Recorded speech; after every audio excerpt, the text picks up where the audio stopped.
वैदिक साहित्य से लेकर उपनिषद, वेद पुराण, महाभारत, रामायण सहित कालिदास युग से लेकर हिंदी संस्कृत साहित्य के सभी कालों के कवियों ने ऋतुओं पर एक से बढ़कर एक साहित्य सृजन किया है।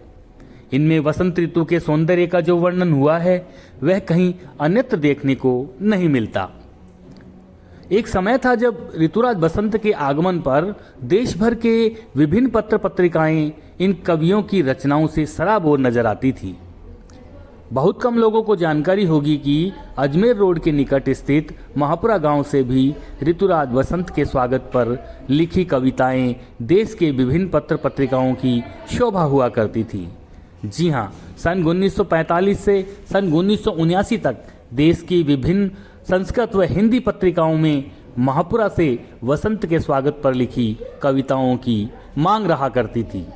आज हम आपको अपने चैनल चौपालवानी के माध्यम से उस दौर की जानकारी से अवगत कराने जा रहे हैं जहां विभिन्न अखबारों के संपादकों को महापुरा के कवियों की इन रचनाओं का बेसब्री से इंतजार रहता था। हम बात कर रहे हैं महापुरा निवासी आशु कवि गोस्वामी हरिकृष्ण शास्त्री जी की, जिनकी बसंत ऋतु के आगमन पर लिखी मनोहारी स्फुट रचनाओं व कविताओं का देश भर की संस्कृत जगत की अनेक पत्र पत्रिकाओं को प्रकाशन के लिए बेसब्री से इंतजार रहता था। श्री हरिकृष्ण शास्त्री जी साहित्य, न्याय शास्त्र, वेदांत दर्शन के जाने माने अध्येता विद्वान, तंत्र मंत्र विद्या के ज्ञाता, संस्कृत गद्य एवं पद्य के जाने माने लेखक और ख्याति प्राप्त आशु कवि रहे हैं। इनकी विशेषता थी कि प्रत्येक वसंत ऋतु में ऋतुराज बसंत की आगमन व उनके स्वागत में मनोहारी कविताएं लिखना, गद्य या नीति प्रतिवर्ष वह लिखा करते। उस समय संस्कृत जगत की मुख्य पत्रिकाएं रत्नाकर भारती, संस्कृत प्रतिभा दिल्ली, सुप्रभातम वाराणसी, पीयूष पत्रिका नदियाड सहित अनेक पत्र पत्रिकाओं को हरिकृष्ण शास्त्री जी द्वारा रचित बसंत के आगमन के स्वागत में रचित कविताओं का न सिर्फ इंतजार रहता था,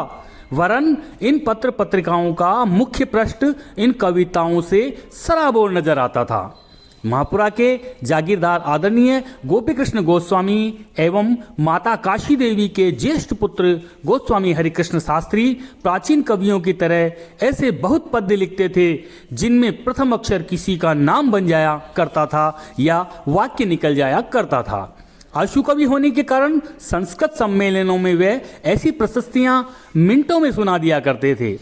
मूलतः दिव्यालोक नामक मौलिक संस्कृत महाकाव्य की रचना के लिए जाने जाने वाले शास्त्री जी ने आदर्शोदार्यम, वंश प्रशस्ति, ललित कथा, कल्पलता,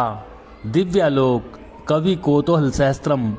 श्रीनाथ श्रृंगार माधुरी, आचार्य विजय, उद्वेजिनी, रसाल मंजरी, श्री बोधायन चंपू, श्री सोमनाथ चंपू, भैरवे भूतता मत, कौत्सव गुरु दक्षिणा, सीता स्वयंवर सहित करीब 25 पुस्तकों की रचना की।